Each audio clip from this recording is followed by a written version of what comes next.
tengo el placer esta mañana de conversar con dos grandes directores, dos directores que a simple vista parecerían muy distintos, pero que vamos a intentar en esta hora y piquito de charla también un poquito hablar de esas extrañas coincidencias que los unen. Buenos días, ¿cómo están?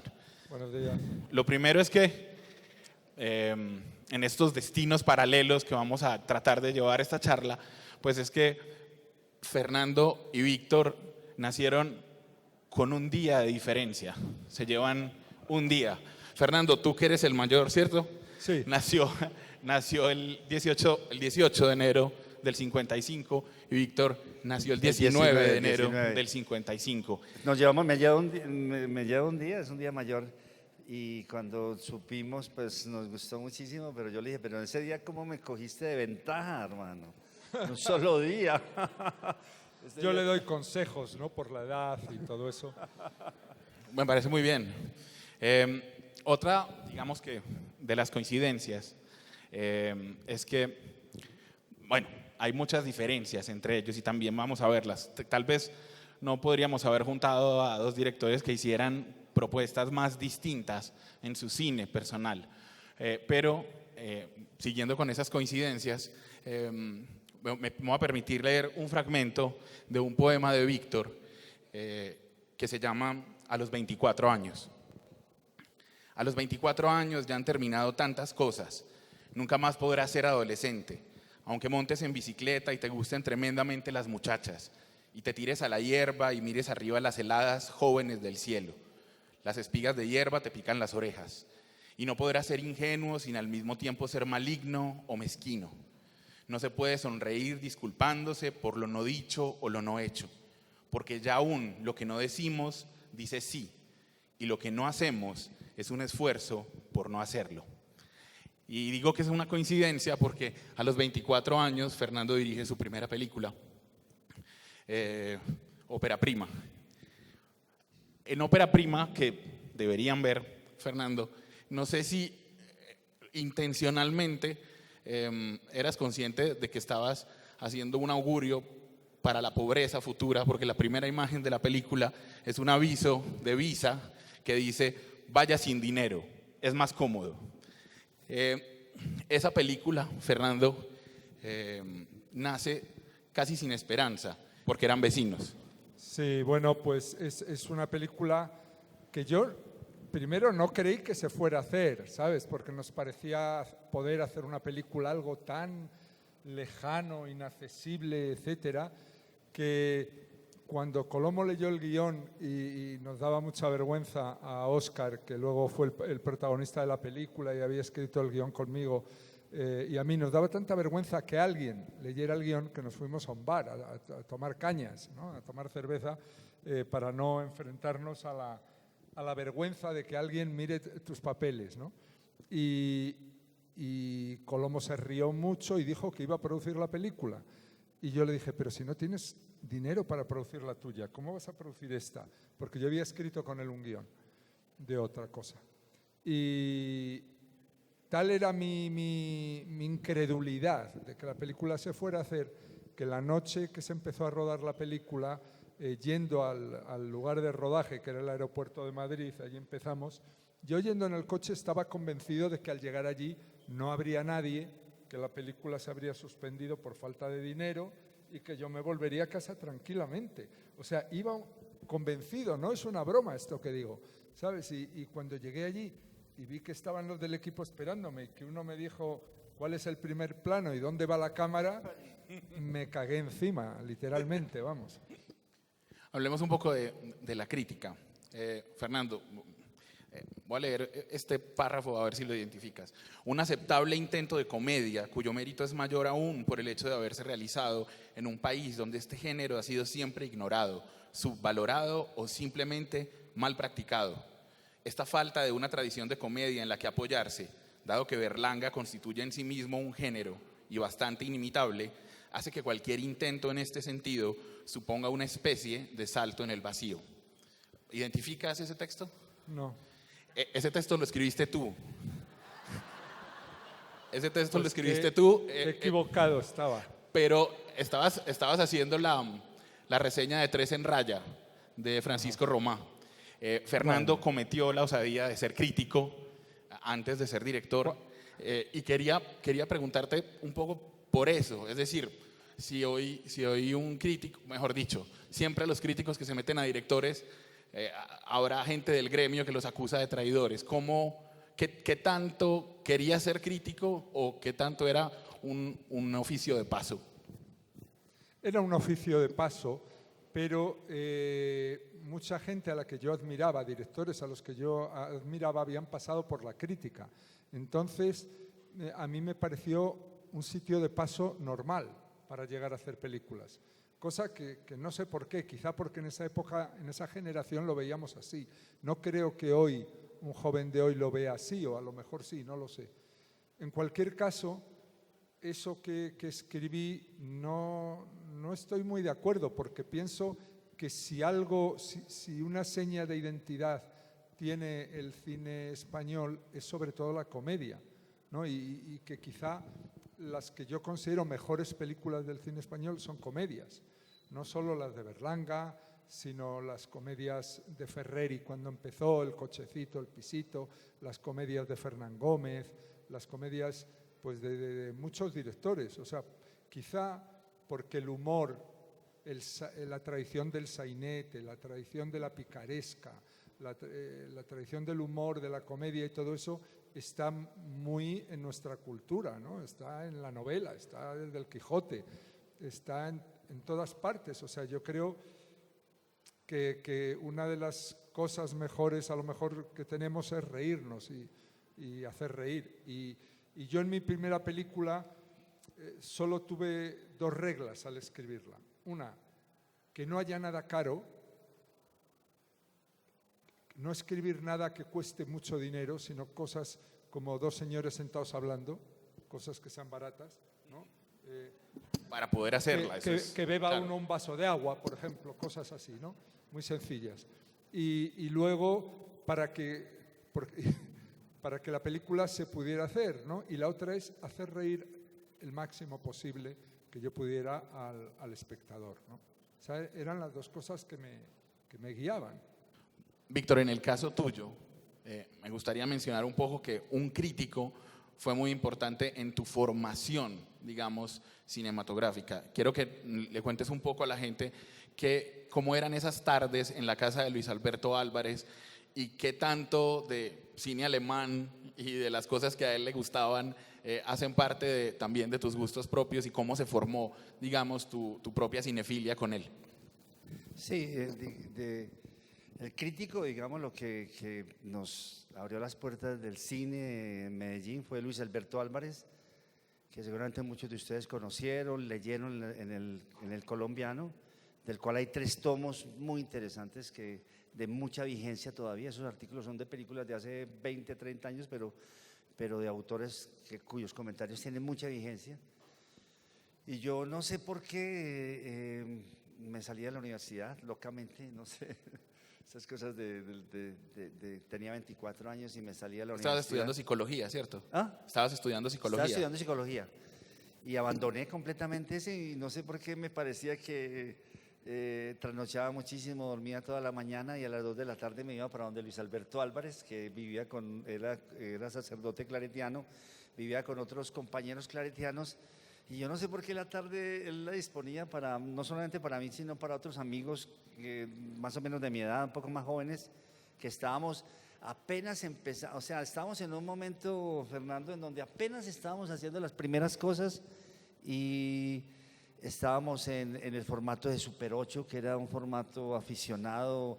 Había en Latinoamérica muchos festivales, yo me había ganado un pequeño festival en la Cinemateca del Subterráneo. Y yo no sé qué Luis Alberto necesitaba gente que lo escuchara también y su labor docente con nosotros fue extraordinaria. Siempre nos leía los artículos que estaba escribiendo, las películas. El cine alemán había entrado en Latinoamérica, el nuevo cine alemán con Herzog, con Wenders y con Fassbinder y con todos estos, Slondorf, todos esos, estaba en furor. Por lo menos para nosotros fue una muestra de que se podía hacer cine también barato, hecho por jóvenes, porque eran gente de 28, 30 años en su momento. Y Luis Alberto, no sé, hizo de eso una escuela, estuvimos muchos meses con él, apenas empezaba a atardecer, él tenía una casa grande que era la de sus papás, con varios patios, y había un patio de baldosa, y apenas anochecía, él sacaba su proyector de 16 Bell & Howell, y como le prestaban las películas, siempre teníamos algo que ver, y fue nuestro maestro realmente. Hablemos de salas de cine. Fernando, ¿qué ocurrió en el cine Montija que fue tan importante en tu vida? Bueno, antes de eso quisiera decir que a través aquí de mis viajes aquí a Colombia y de los amigos como Víctor y otros, he podido leer muchas de las críticas de Luis Alberto y oír historias de él, de su personalidad, de cómo era y todo eso. Y es un personaje muy entrañable, ¿no? Yo le veo como una especie de André Bazin colombiano, y además me gusta, cuando le leo sus críticas, me gusta su estilo, su claridad, el estilo tan límpido, tan transparente, y luego me gusta lo que dice. Me gusta incluso cuando no coincidimos en una opinión de una película, que no es muy a menudo porque está muy cercano de sensibilidad, me gusta cómo lo dice, el por qué le gusta esa película o por qué no le gusta, ¿no? O sea, que le encuentro un escritor, un hombre de cine muy interesante, y que me gustaría que se conociera sus escritos fuera de Colombia también, ¿no? Fernando, incluso comparten con Luis Alberto su poco afecto por el cine de Tarantino, porque Luis Alberto tiene una página famosa en la que dijo: yo, cuando sale Pulp Fiction, tenía poco afecto, quería muy poco a Tarantino. Pues entonces no estoy de acuerdo con él, pero yo no tengo ni ese poco. Ah, ok, ni siquiera ese poco. No, yo ninguno. Ahí tenemos un desacuerdo. Fernando, ahora sí, volvamos al cine Montija. ¿Qué pasó en ese cine que fue tan importante para ti? Pues pasó en aquella época, yo vivía en un barrio de Madrid que era el barrio, yo digo, con más cines del mundo. O sea, ni Broadway ni nada, y todo eran cines pobres, cines de sesión continua, ¿sabes? De 2 películas, pasando todo el rato y tal. Y la costumbre que teníamos era, tú entrabas al cine, mirabas lo que había en pantalla y estaba pues un señor sacando una pistola del bolsillo. Bien, te sentabas, veías la película, veías la otra, veías esta, y cuando llegabas al momento el señor sacaba la pistola del bolsillo y decía: aquí nos vamos, ¿no? Aquí hemos llegado. Cine continuo. Así es como se veía el cine, ¿no? El otro día, releyendo La Habana para un infante difunto, de Cabrera Infante, hay una anécdota muy bonita, que él está en el cine con su hermano y él es un adolescente, y hay una señora a su lado sentada que le pone la mano en el muslo, como invitándole a mayores, y entonces él empieza a tener la primera experiencia erótica de su vida en ese cine en La Habana. Y entonces, cuando está él ahí, que ni ve la película, ni oye el sonido de la película porque está en otro planeta, ha sido catapultado a otro universo, de repente su hermano le dice: aquí llegamos. Y se tuvo que salir del cine, de una sesión continua en La Habana, en el mejor momento, en el clímax, que es una cosa muy bonita, ¿no? Merecería una escena de película. Yo nunca le hubiera perdonado a un hermano eso. Eso es un fratricidio. Y bueno, y entonces yo estaba en uno de esos cines de sesión continua y pasaban una película con Gary Cooper y Audrey Hepburn que se llamaba Ariane. Y cuando llegué al sitio donde aquí llegamos, me había enamorado tanto ella y me parecía tan bonita esa película que no tuve la fuerza de irme. Entonces me quedé a verla acabar, o sea, me quedé a ver todo lo que quedaba de película, que era mucho, a lo mejor 1 hora o más. Y entonces es el fenómeno de estar viendo una película 2 veces seguidas, sabiendo, porque lo tienes muy reciente, los mínimos detalles de todo lo que va a ocurrir. O sea, todo lo que vas a ver en la pantalla, acabas de verlo hace 1 hora o hora y media. Entonces, ahí, gracias a eso, a ese accidente, me di cuenta de que que esa película estaba todo como súper construido, que era como un soneto donde si en este primer verso tal, el 4 iba a acabar en la misma sílaba y el 2 con el tercero y que luego iba a haber otra cuarteta. Y tal. O sea, descubrí la estructura dramática de la construcción de la película. Era una película de Billy Wilder. Yo no sabía ni quién era Billy Wilder ni nada en esa época. Pero el cómo esa película, todo estaba cosido, todo estaba hilado. Yo de repente viéndolo dije, claro, y ahora este de la orquesta hace esto porque luego no sé qué, y la chica ha cogido esto porque luego lo va a usar el otro aquí y tal. Y entonces yo me deslumbró eso y dije, esto es lo que hay que hacer, esto es lo más bonito. Me pareció más bonito eso que ser arquitecto, que ser presidente del gobierno, que ser cirujano cardiovascular. No sé, en ese momento me pareció, hoy día quizá a lo mejor había pensado que otras cosas eran más importantes, pero en ese momento me pareció lo más importante y eso definió mi vocación. Y quisiera mencionar otra sala de cine, y es que hubo una sala de cine en Foncarral por la que no pasaste durante un año, justo después de Ópera Prima, del estreno, y quiero que le cuentes al público por qué no te atrevías a pasar por ahí. Pues porque yo soy muy tímido y era muchísimo más, y entonces pasar por una calle donde había el cartel de tu película y tu nombre allí puesto y tal, me producía tal vergüenza. Sabes, la película fue un gran éxito, Ópera Prima, y estuvo un año en el Cine Paz, que yo, incluso cuando tenía que pasar por Fuencarral, me iba por otras calles, daba una vuelta enorme tal, para ir a donde tuviera que ir, para no pasar por allí delante. En cambio, Cristina, mi mujer, dice que ella no, al contrario, le encantaba, incluso si iba en el coche, desviarse para pasar por allí y ver el cartel y ver si había cola, si era por la tarde y había cola de gente esperando ya para sacar entradas. A ella le encantaba.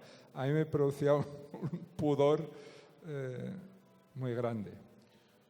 Fernando,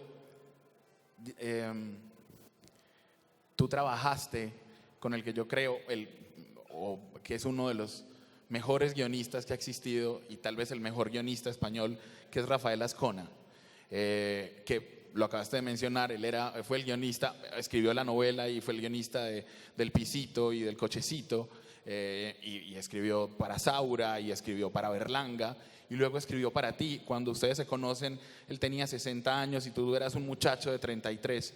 ¿Cómo fue la experiencia de trabajar con Rafael? Y por favor, cuéntale a la gente cómo era ese tremendo personaje que era Rafael Azcona.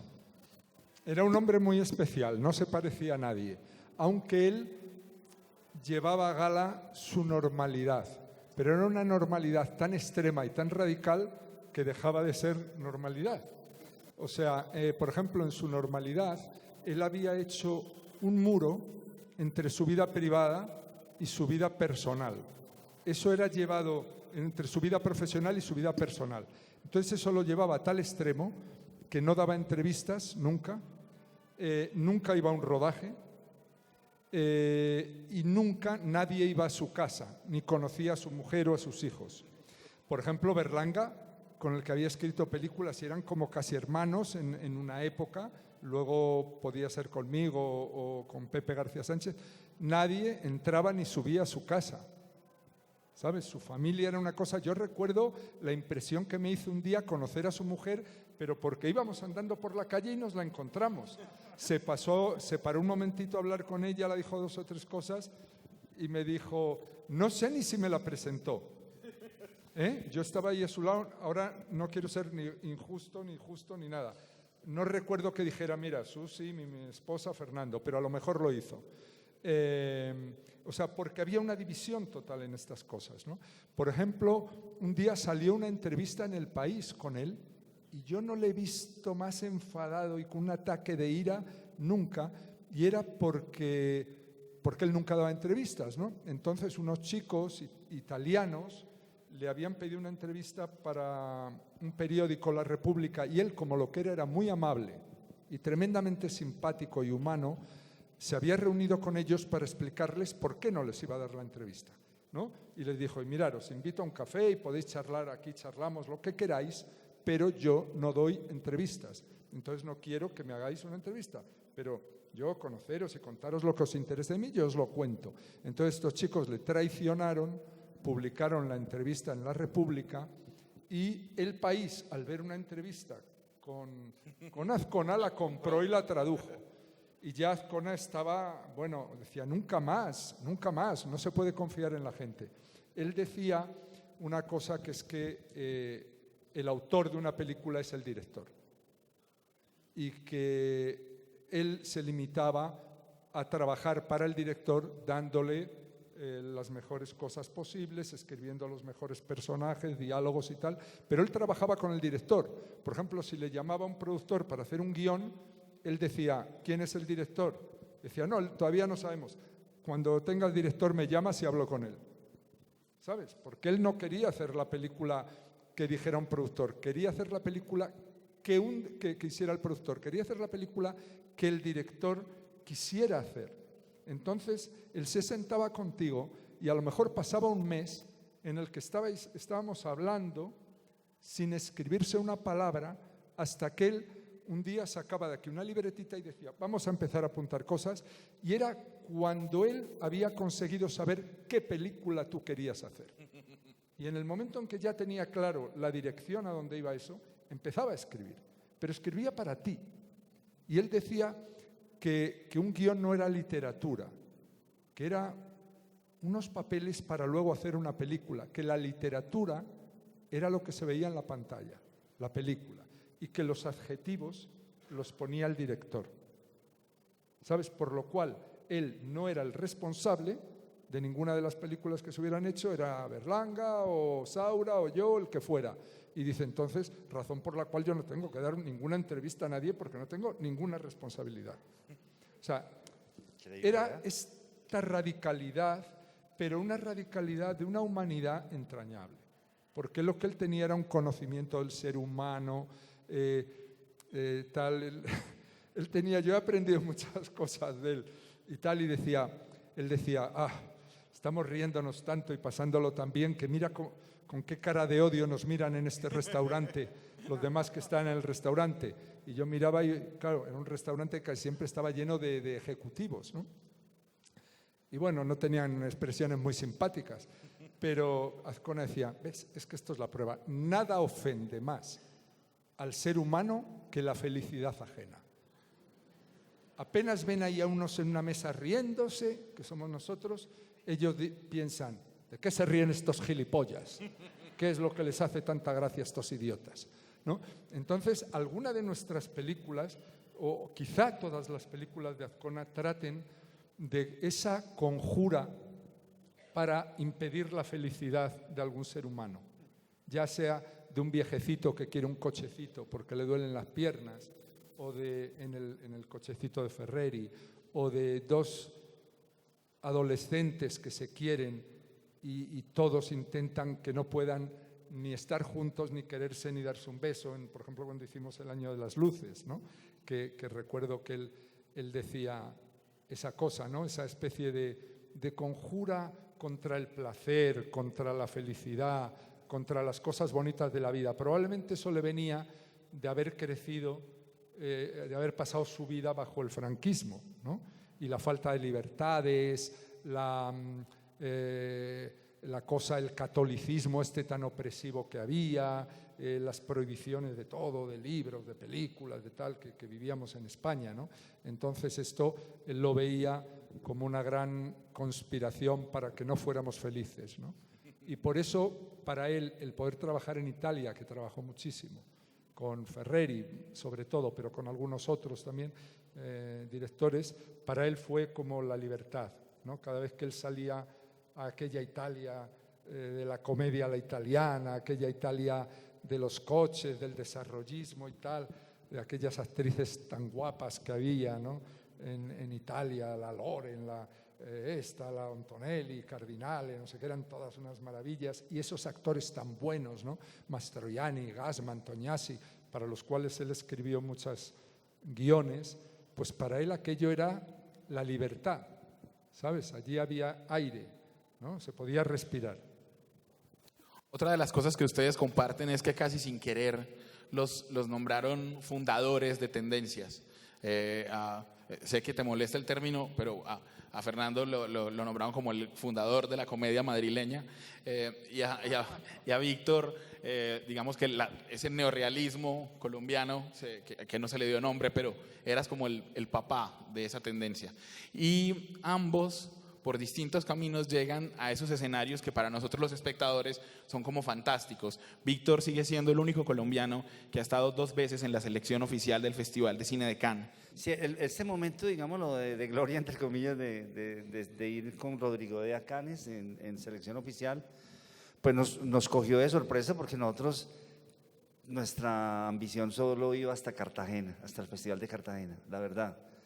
Por una serie de casualidades y de coincidencias Gil Jacob vio Rodrigo D en Dubar, que era un lugar donde estaba la película procesándose, ¿cierto? Un laboratorio en Nueva York, y entonces parece que alguien que estaba haciendo una muestra de cine colombiano en el Museo de Arte Moderno de Nueva York, le dijo que fuera a ver la película, no sé por qué se entusiasmó, y él la vio y la escogió a la selección en el año 90. Nosotros nos enteramos y nos dijeron que no comentáramos. Yo comentaba acá que me tomaba unos tragos por ahí. Obviamente nadie me creía. No, obviamente nadie me creía. Porque yo decía, pero no puede ser, Víctor, ¿cómo así?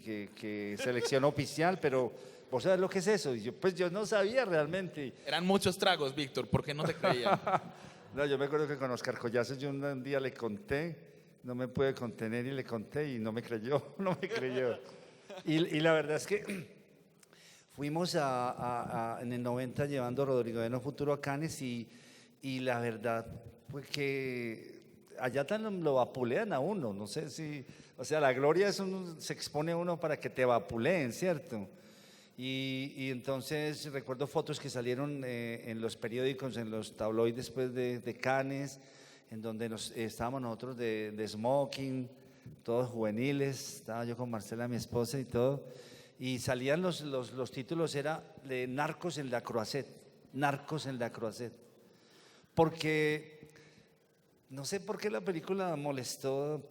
Primero porque no era la historia de Pablo Escobar, porque no era una historia de acción, de policías y ladrones, y porque sintieron que la película trataba como de entender esos muchachos y no de condenarlos. Entonces molestó mucho eso. Y pasó lo mismo 8 años después cuando fuiste con La Vendedora. No, con La Vendedora sí, en el 98, pasaron 8 años. No fue mejor. Incluso me encontré con Gil Jacob por allá en unas comidas, y el hombre ya me felicitaba como si ya era la segunda vez, como si hubiera pues alguien habitual en Cannes, muy querido, y estuvo mucho mejor. Obviamente no ganamos ni nada, y yo recuerdo que el productor, que es Ervin Gogel, cuando estábamos en la comida final, estaba pues el jurado en el centro de la comida, y estaba Scorsese, que realmente yo me tomé una foto que se perdió con Scorsese, desafortunadamente, porque sí quería tenerla. Esa es una foto que yo quería mostrarle y tenerla en mi casa. De los pollitos. Sí, pero se perdió la foto, desafortunadamente. Y el productor, Ervin Gogel, no sé por qué él estaba tan molesto de que nosotros no hubiéramos ganado. Pues allá es imposible ganar, o sea, ya solo ir allá es una cosa extraordinaria.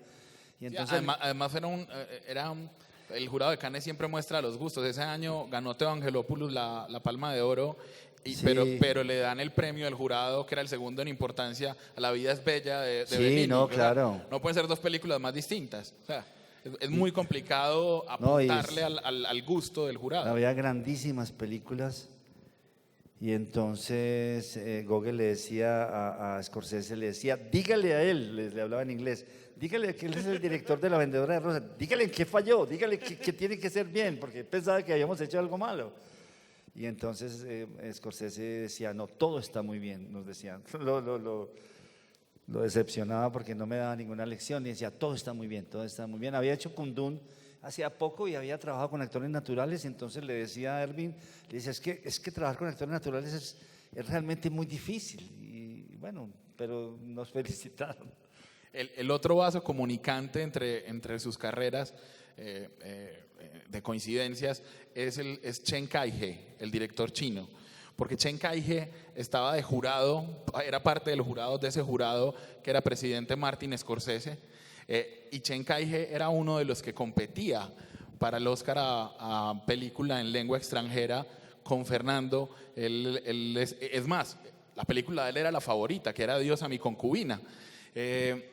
Y entonces ahí es cuando me voy a ese momento también, Fernando, que para uno es fantástico, que son los Oscar, que no eras el favorito, que además que Fernando tiene uno de esos extraños placeres de la vida, y es que el Oscar se lo entrega a Hannibal Lecter, porque quien presentó ese Oscar fue Anthony Hopkins, y cuando él sale a presentar, pues también mucha gente dijo, lo va a ganar la inglesa, porque otra de las nominadas era una película hablada en galés, por eso aparecía ahí. Sin embargo, cuando dice tu nombre, Fernando, ¿qué tan preparado tenías el discurso? ¿Qué tanto creías que podías ganar?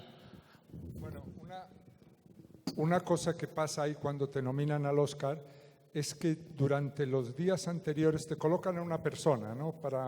En mi caso, una mujer, suelen ser jubilados, que trabajan como voluntarios. Entonces, una montadora ya mayor, muy maja, te la colocan para que te lleve y te traiga a todas las ceremonias y cosas que hay en esos días. Y la misión principal de ella es decirte,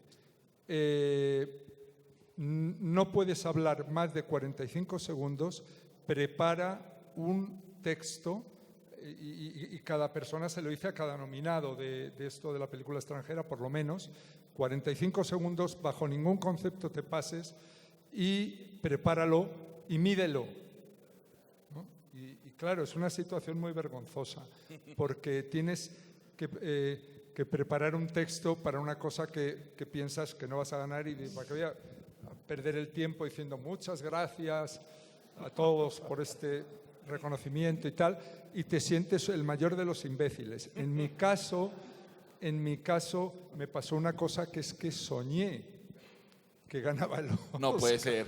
Sueño vergonzoso. Y cuando se lo digo a mi mujer se me daba de risa, y yo le decía, ¿ves? Soy un gilipollas, porque he soñado que me dan el Oscar. Tanto estar diciendo, bueno, el Oscar tal, no sé qué, yo iba tirándome el rollo así de una persona racionalista y fría y tal, y luego me echo a dormir y sueñas que tal, y el subconsciente no miente. Yo puedo mentir a todos y a mí mismo, pero el subconsciente va y dice la verdad, que te lo querías ganar. Que te apetecía ganar. Y Cristina me dice, pero ¿y cómo era el sueño? ¿Cómo era el sueño? Y entonces yo le digo, pues joder, lo curioso es que se lo dedicaba a Billy Wilder. Y decía una frase, y le dije la frase. La misma que dijiste. Sí, y Cristina me dice, eso es lo que tienes que decir. Y digo yo, si no me van a dar el Oscar. Dice, no, y ella dice, ya sé que no te lo van a dar, pero no, los dos muy realistas, pero caso remoto de que por lo que fuera se equivoque en alguien y te lo den, eso es lo que tienes que decir. ¿Y qué era?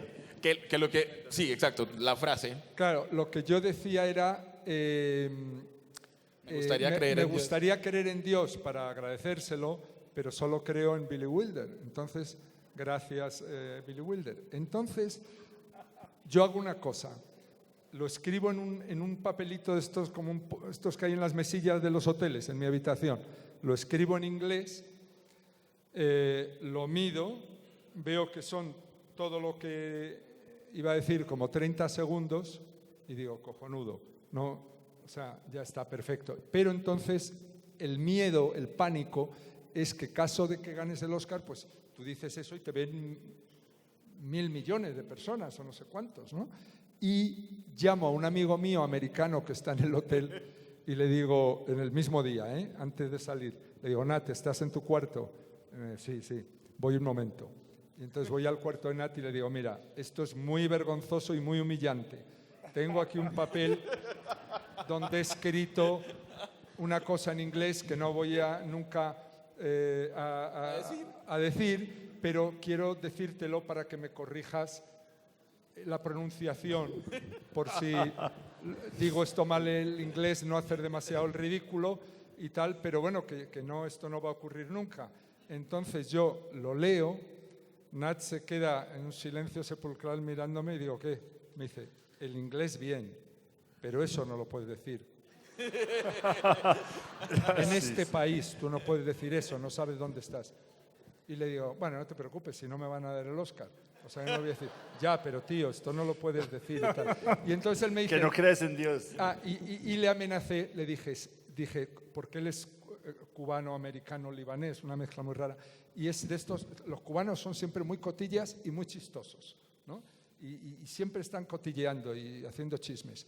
Y le dije, si esta situación que hemos tenido aquí tú y yo, alguna vez la comentas, porque claro, a mí no me van a dar el Oscar y tú irás contando a la gente, pues vino el gilipollas de Fernando a decirme lo que iba a decir.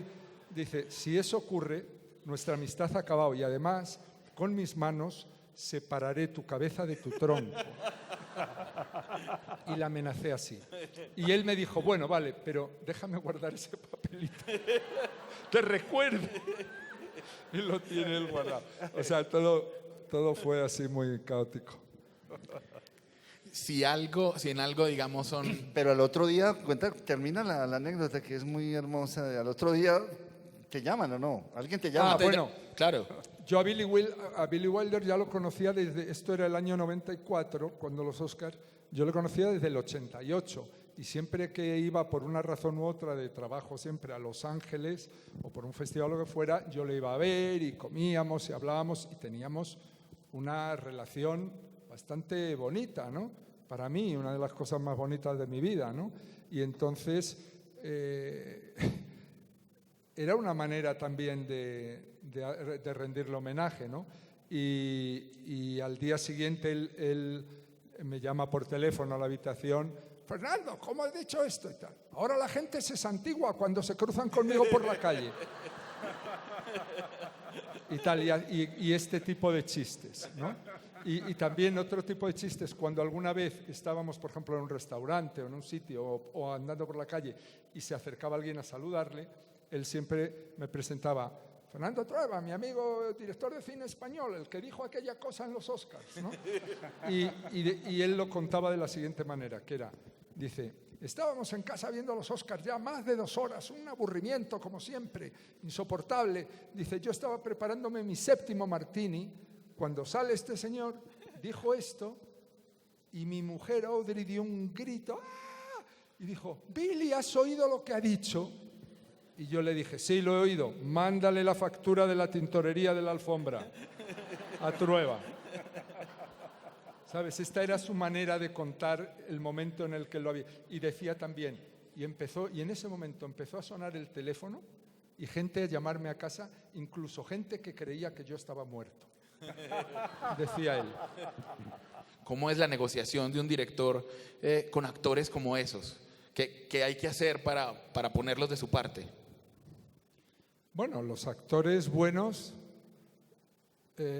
saben leer los guiones, aceptan los personajes que creen que pueden hacer bien y entonces realmente es muy fácil. Lo difícil es trabajar con un actor malo, ¿sabes? Con un actor bueno es facilísimo, ¿sabes? Con Fernán Gómez es que las correcciones eran mínimas y a veces eran simplemente de un movimiento. Hombre, estaría bien que no te asomaras a la ventana en el momento que dices esto, o que te volvieras a la puerta que llega no sé quién tal. O sea, le dabas unas cosas mínimas. No ibas a decirle, hombre, mira, Fernando, el personaje en este momento lo que tal, porque es que te le podía explicar el personaje él a ti, ¿sabes? Porque era no solo un gran actor, era autor de teatro, era novelista, era periodista, era todo.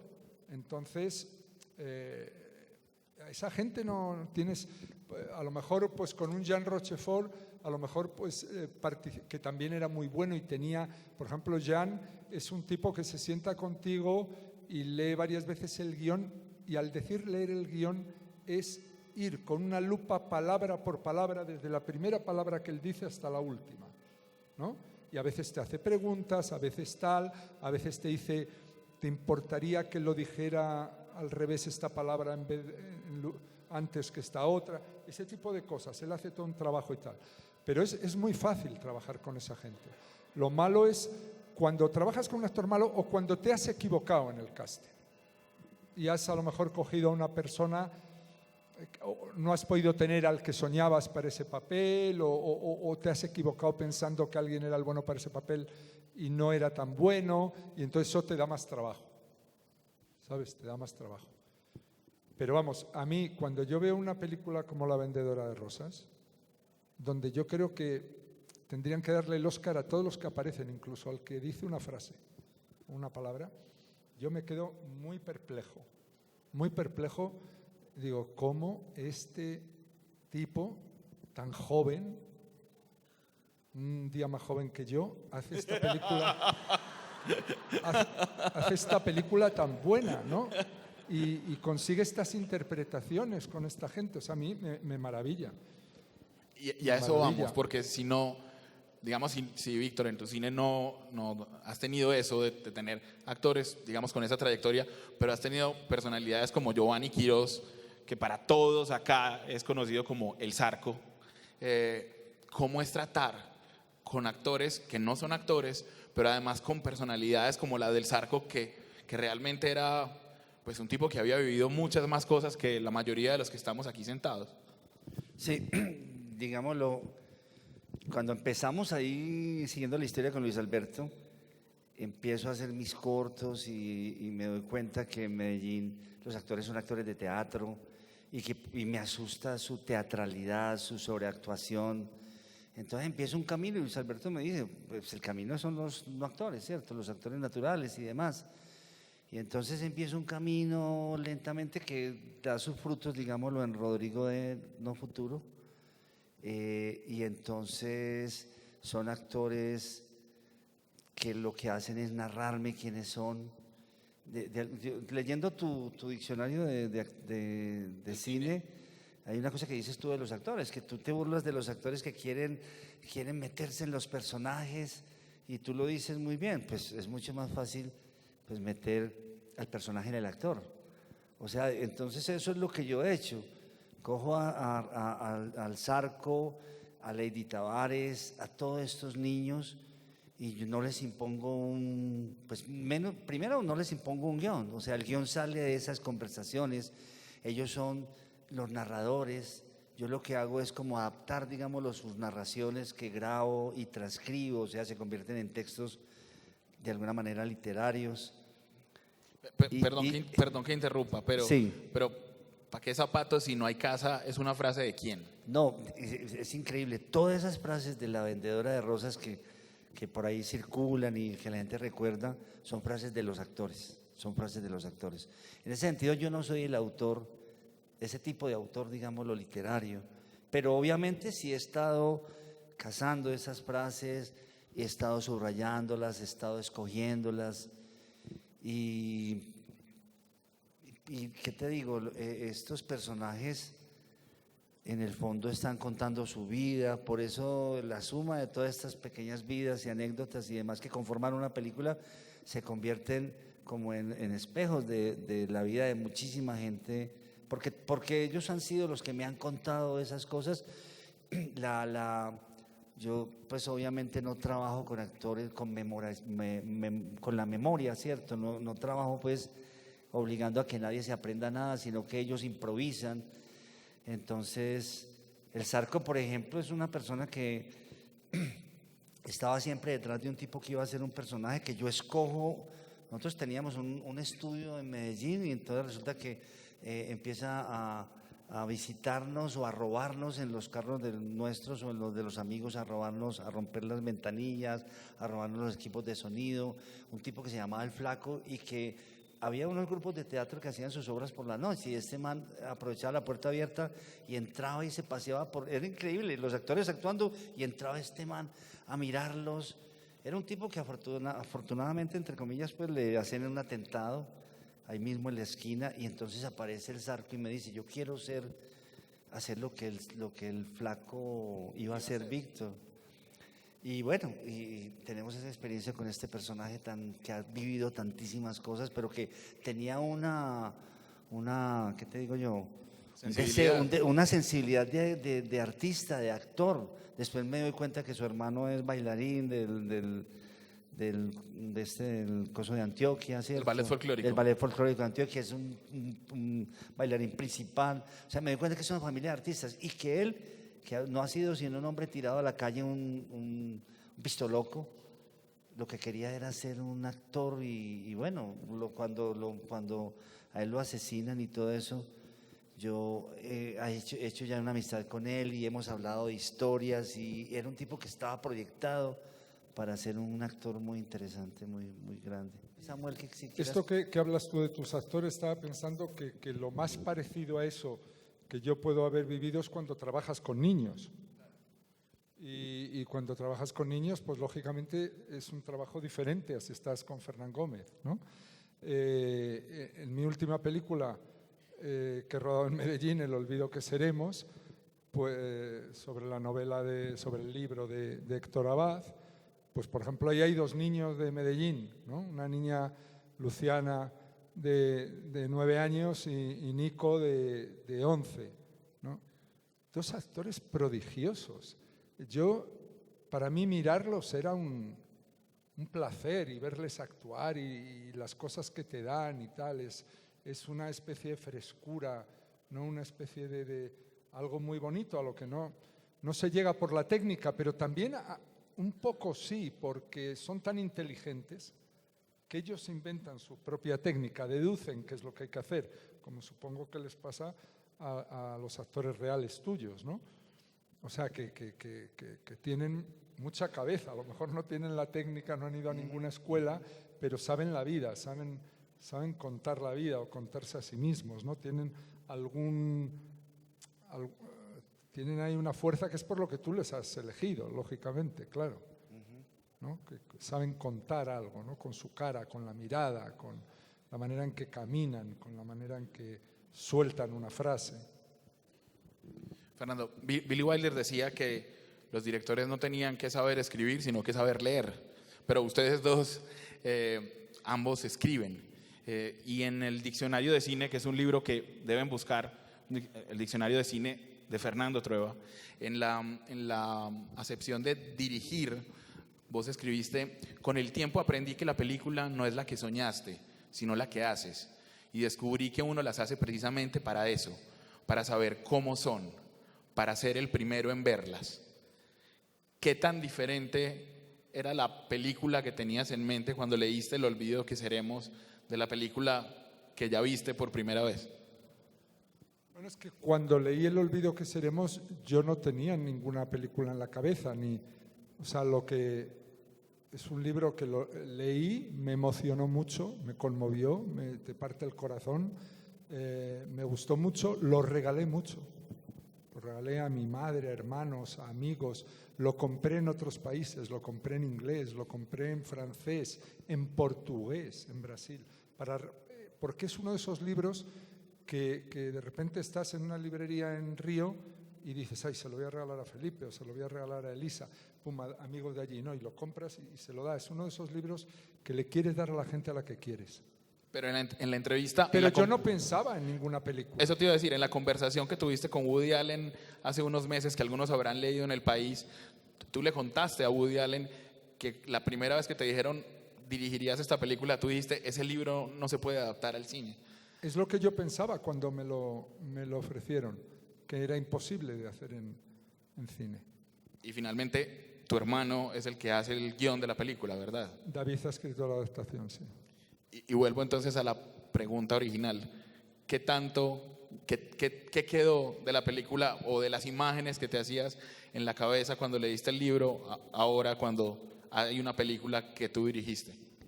Es que no sé, bueno, siempre que leemos un libro, cualquier lector, no hace falta ser director de cine, los libros te hacen fabricar imágenes o experimentar sensaciones, sentimientos, etcétera. Pero no, yo al hacer esta película, lo que piensas, dices, bueno, aquí existe un libro que es verdad, ¿no? Es verdad, es el testimonio de alguien contando sus vivencias, sus recuerdos, su infancia, etcétera. Eso es imbatible.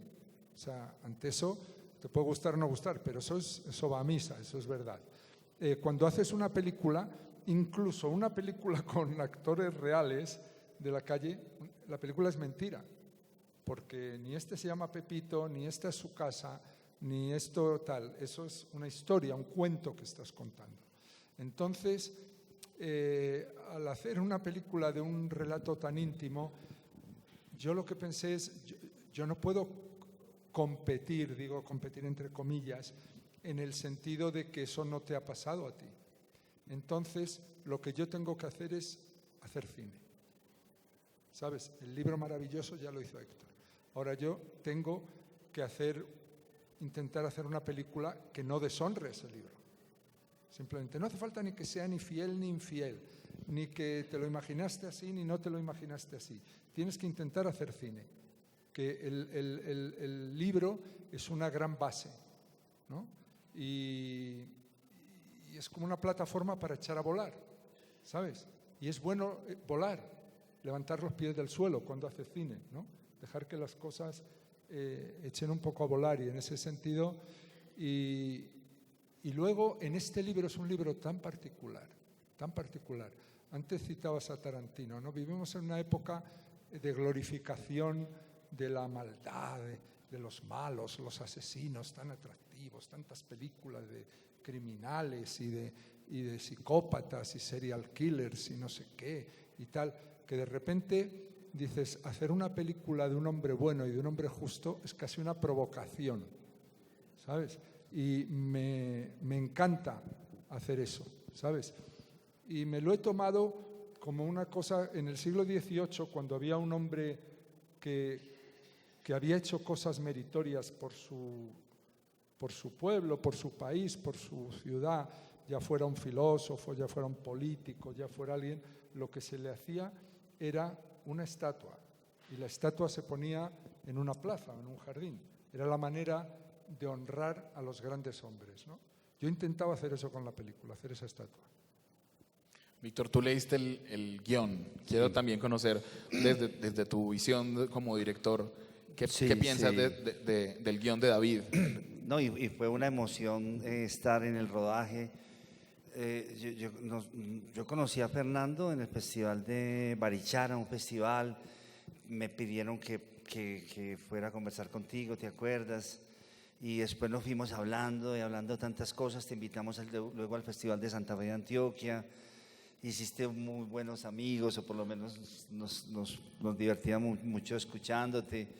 Y de un momento a otro luego lo invito yo a la Cinemateca de Medellín, y estamos ahí cerca, a 2 cuadras de la casa de Héctor Abad, pues, de la familia.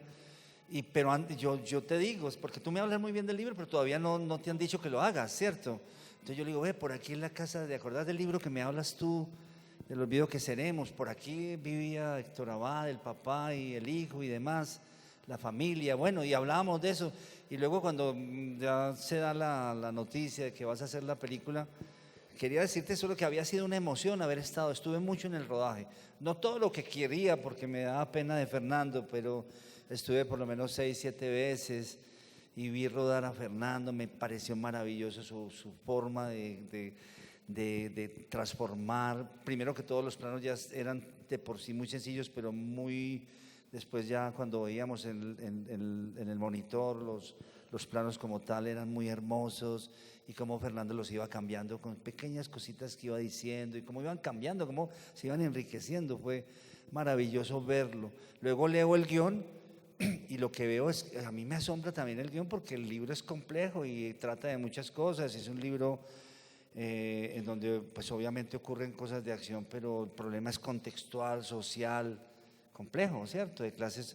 Y cuando veo el guión, me asombra que el guión está maravillosamente cogido en la historia de un papá y un hijo, ese amor del hijo por el papá, por ese hombre extraordinario que es el papá, pero al mismo tiempo cuando el muchacho ya crece y es un muchacho, cómo chocan, y me asombró lo concreto que es.